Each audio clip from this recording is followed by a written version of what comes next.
I would rather have my Adrian loafers and good pair of jeans than be able to see. Alexis Sunshine 83, it's always sunny here. Hey Sunshiners, Alexis Sunshine 83 here.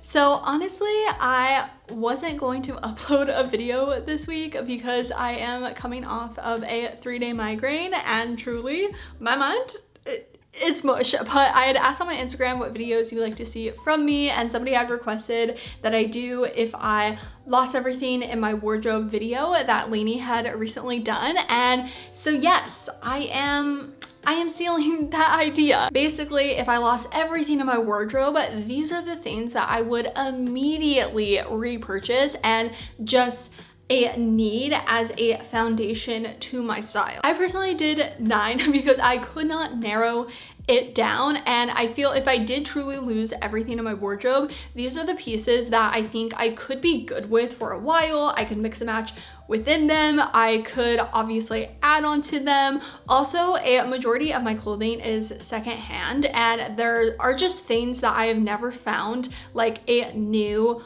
alternative that is just as good as it. So for the pieces that I am including that are secondhand, to me, I would just scour Depop to try to find the exact version. And maybe I'm delusional that I think I could then find them again secondhand, but they're just too good that I would search for them. I would need that exact piece. Okay, the first thing on this list, I just have to say I'm proud of myself that I only have 1 pair of shoes on this list. As much as I love all my shoes, I was trying to think again, like if I had absolutely none of them, which would be the ones I would need to repurchase immediately, and it has to be my Doc Marten Adrian loafers. I've had them for over a year and I've gotten just so much wear out of them. It maybe took like a month to break them in. I thought they were gonna be the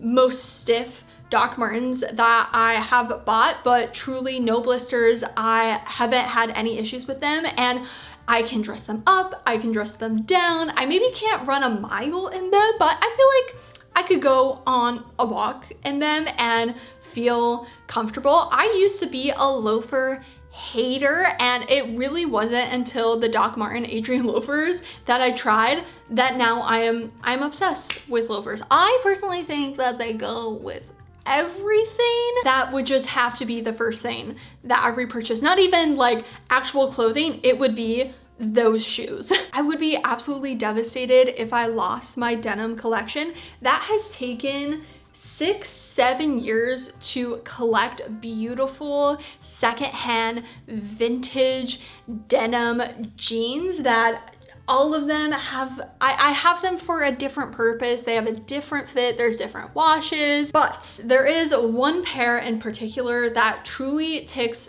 all boxes, and I would probably pay up to 100, maybe I would pay more, I don't know. Like if I was able to find the exact ones and the exact size, literally the person that stole them, or you know, if I guess my clothing could burn down, but if somebody stole them and was like selling them for a lot more money, I think I would give in to that price to get those back because they are just that good. The feeling of the denim is just beautiful, and they are my St. John's Bay jeans. I would say they're kind of like a straight leg. They do taper down a little bit, almost like a mom jean, but still loose.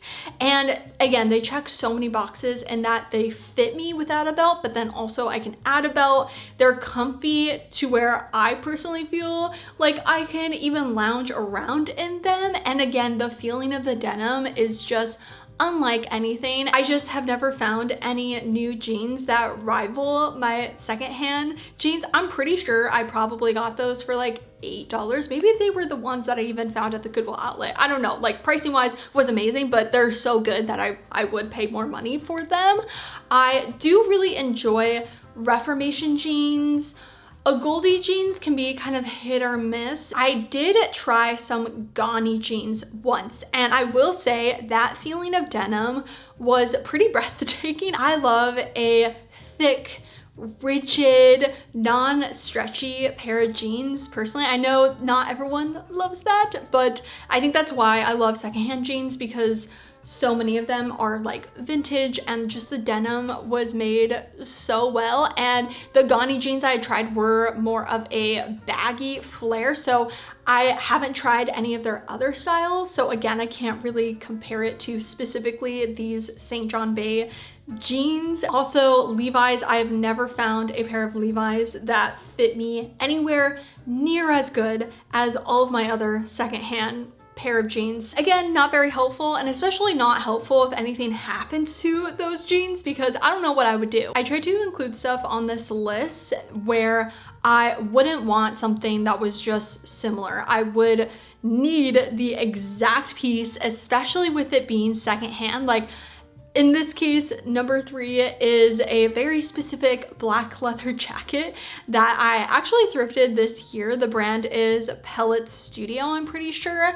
Yes, I'm sure I could find another black leather blazer jacket secondhand, but this specific one, the fit is just everything that I had been looking for. It took me years to find the perfect black leather jacket. Everything about it I am absolutely in love with, and especially because I found it at the Rose Bowl flea market in the big pallets, like rummaging through multiple leather jackets. It took me time to even find that exact one in the pallet. Even though I live in Southern California, that jacket is like my security blanket. It holds me when I need it. You would probably think prescription glasses would be higher up on this list, but it is not. I would rather have my Adrian loafers and good pair of jeans than be able to see. But I wanted to include my prescription glasses because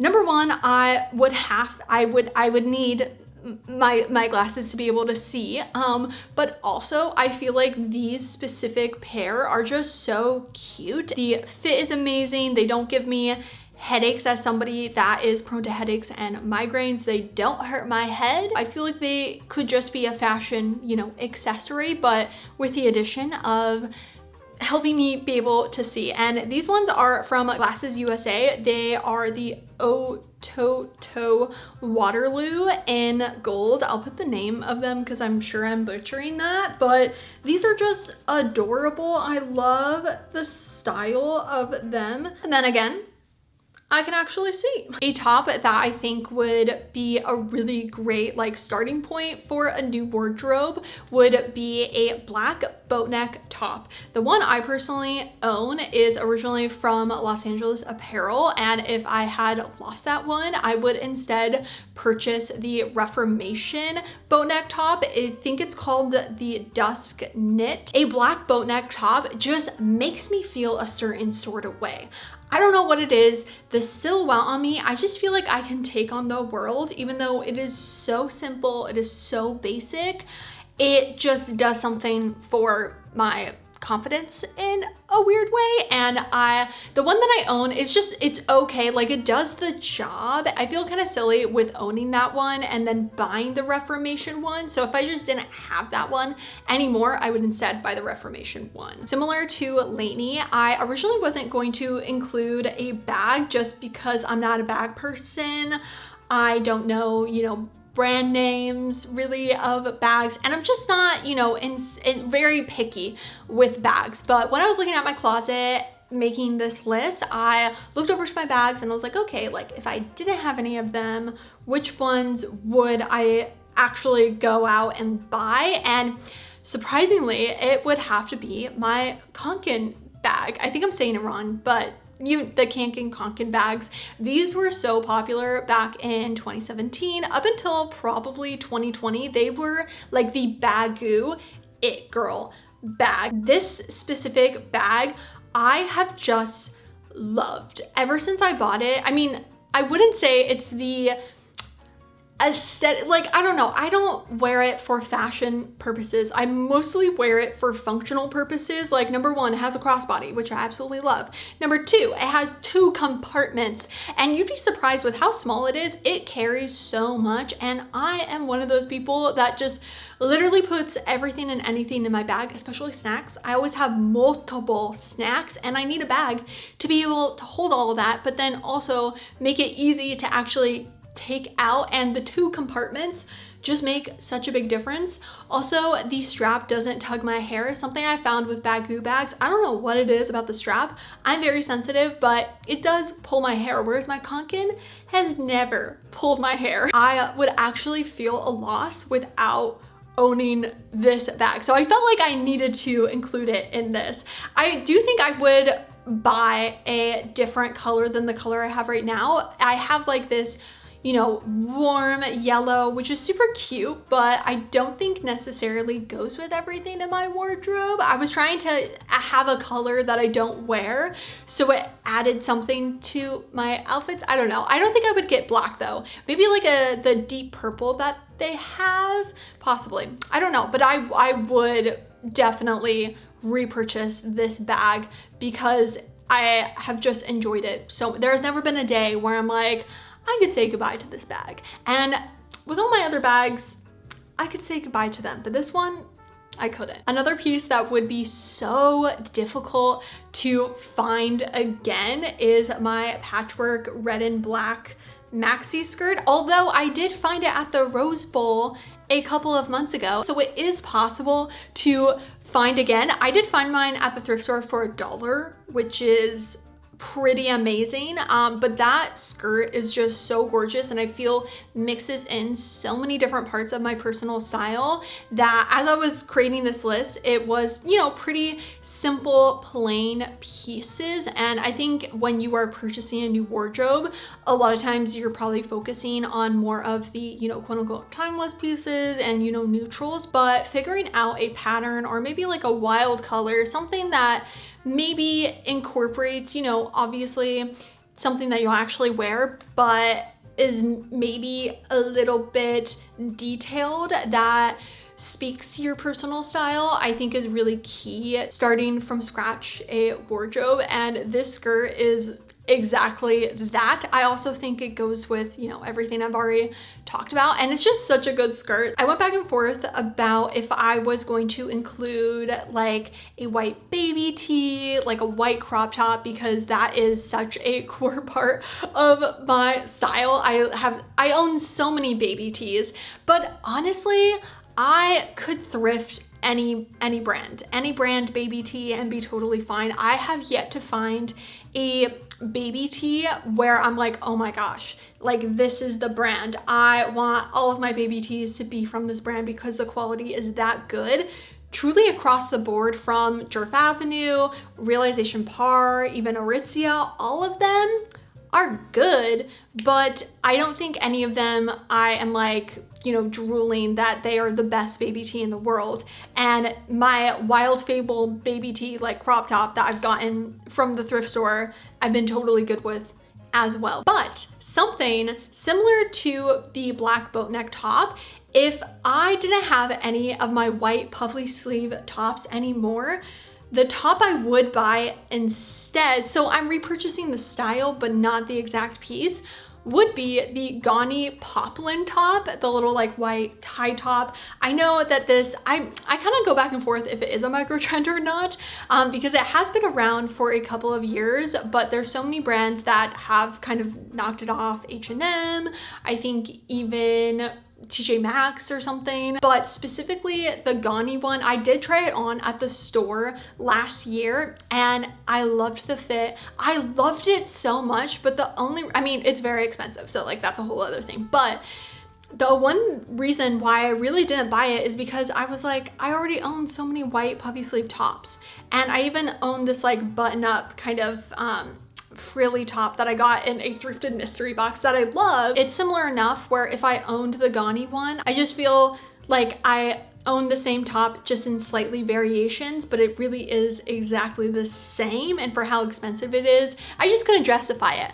But if I didn't own any of them, I do feel like that type of top is such, again, a core part of my personal style, where it's simple, but there's something different. It's frilly, has the cutesy bows, but I can then, again, mix and match with everything on this list, and I could 100% wear every single day. The last thing that I would 100% run to go repurchase is my Studio Hexen frilly scrunchie. I have just loved that thing so much. I think especially, I mean, they sell so many different colors, so many different patterns. I have the red gingham one, but the white one does go with everything, and it just adds something so fun to your hair. I know I'm not wearing one right now. I really battled with wearing it, but I was like, okay, I gotta give it a break. But I could be wearing the most basic, simple outfit, but you add that on and it truly makes a difference. Also, I think it has really helped my confidence in wearing my hair up. I have always felt like I couldn't wear my hair up in a like fashiony way. I wear, you know, my hair up day to day when I'm like, can't be bothered. But when I would film or just feel like, oh, I am wanting to look cute and like fashiony, and I just felt like having my hair up didn't look good, specifically because of somebody, when I was like 7 years old, told me to never wear my hair up because my face was too round and I don't look good with my hair up. And since then, I'm almost 30 years old and I still battle with that thought that I cannot wear my hair up, which is just so silly. And the Studio Hexen frilly scrunchie has made me have so much confidence in wearing my hair up, and I would need it in my life. I would 100%. Yeah. Alrighty, this was so much fun. Thank you, Lainey, for the video. Well, thank you the person that requested it, but thank you, Lainey, for making the video. I think it's really interesting to see what other people would immediately repurchase, because I feel like even Lainey and I's is very different, and also how everyone would interpret this type of video subject. It also kind of just reminds me of old YouTube like tag videos, so it felt kind of like nostalgic. Let me know what would be on your list, and yeah, thank you all so much for watching. If you would like to see my face again, then make sure to subscribe right down below and hit the little bell to be notified every time I make a new video. Also, don't forget to follow me on Instagram, which is alexsunshine83. I will see you in my next video, and I hope you have a super sunny day. Bye.